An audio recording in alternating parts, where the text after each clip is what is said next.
తెలంగాణలో మద్యం ప్రియులకు బిగ్ షాక్ ఇది. రాష్ట్రంలో కింగ్ ఫిషర్ బీర్లు ఇక కనిపించవు. ఇప్పటికే సరఫరా ఆపేసినట్లు యునైటెడ్ బ్రూవరీస్ లిమిటెడ్ ప్రకటించింది.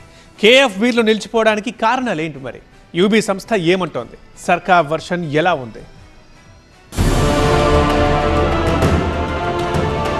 పండుగ ముందు మద్యం ప్రియులకు పిడుగు లాంటి వార్తనే చెప్పాలి. తెలంగాణలో తమ బ్రాండ్ బీర్లు విక్రయాలను నిలిపివేస్తున్నట్టు యునైటెడ్ బ్రూవరీస్ లిమిటెడ్ సంస్థ తెలిపింది. Kingfisher premium, Kingfisher strong, Kingfisher అల్ట్రాతో పాటు హెనికన్ బీర్లను యూబీ సంస్థ సరఫరా చేస్తోంది. బకాయిలు చెల్లించకపోవడం, ధరలు పెంచకపోవడంతో తక్షణమే సరఫరా నిలిపివేసినట్టు తెలిపింది యూబీ సంస్థ. దీనిపై తెలంగాణ ఎక్సైజ్ కమిషనర్ కు లేఖ రాసింది.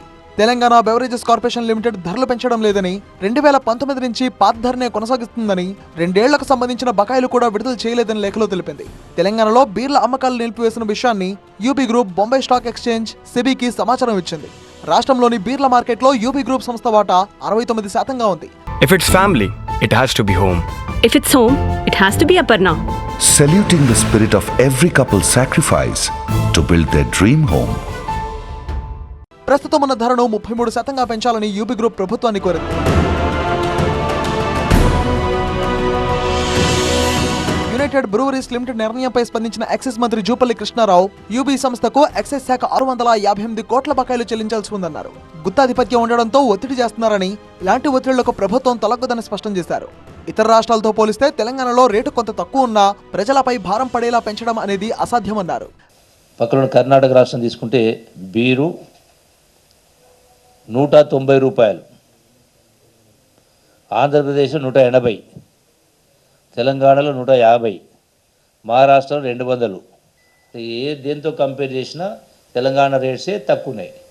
సో 35% రేట్లు పెంచితే ఏది పెంచని చేసినా మిగతా రాష్ట్రాల కంటే మన రాష్ట్రం తక్కువనే ఉంటట్టు చూస్తాం తప్ప మిగతా రాష్ట్రాలు ఎక్కువ ఎందుకు చూస్తాం? వాళ్ళు అడిగిన ప్రకారం 30% ఎందుకు పెంచుతాం? We're very much conscious. అంటే ఒత్తిడులకు అనేది లొంగం. తాము వచ్చాక నయా పైసా కూడా ట్యాక్స్ పెంచలేదన్నారు మంత్రి జూపల్లి.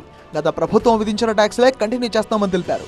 బీర్ల ధరల పెంపుపై హైకోర్టు రిటైర్డ్ జడ్జ్ ఆధ్వర్యంలో కమిటీని ఏర్పాటు చేశామని, ఆ కమిటీయే ధరల పెంపుపై నిర్ణయం తీసుకుంటుందని తెలిపారు. గత ప్రభుత్వ బకాయిలు కూడా తాము తీరుస్తూ వస్తున్నామని, సడన్ బీర్ల సరఫరా నిలిపివేసి బెదిరించాలని చూస్తున్నారని, అలాంటి టాక్టిక్స్ ఏమీ పనిచేయవన్నారు మంత్రి. ఇవన్నీ ట్యాక్స్లు, రేట్లు, కథాల మొత్తం కూడా గత ప్రభుత్వం పెట్టినాయి. మేము ఒక్క నయా పైస కూడా ట్యాక్స్ రేట్లు పెంచలే. గత ప్రభుత్వానే కంటిన్యూ అవుతా ఉన్నాయి. ఎక్సైజ్ డిపార్ట్మెంట్ సంబంధించి కూడా సుమారుగా 2500 కోట్ల పైచిలకు గత ప్రభుత్వంలో బకాయి పెట్టిపోయింది. అంటే ఒక్కొక్కటిగా తీసుకుంటూ వచ్చి ఏర్పాటు చేస్తా ఉన్నాం.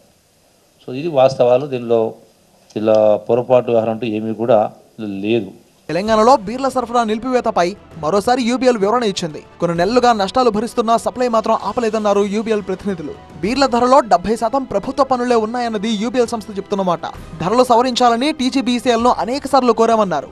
బిల్లుల బకాయిలు కూడా భారంగా మారాయని, అందుకే సరఫరా ఆపివేస్తున్నామని చెప్పారు. తెలంగాణలో పెట్టుబడులు తక్కువ ధరతో బీర్ల సరఫరాకు కట్టుబడి ఉన్నామన్నారు. ధరలు సవరించాలని టీజీబీఎస్ఎల్ను మరోసారి కోరుతున్నామన్నారు. సరైన నిర్ణయం తీసుకుంటారని ఆశిస్తున్నామని తెలిపింది యూబీఎల్. మొత్తానికి సంక్రాంతి ముందు లిక్కర్ వార్ పీక్స్ కు చేరింది.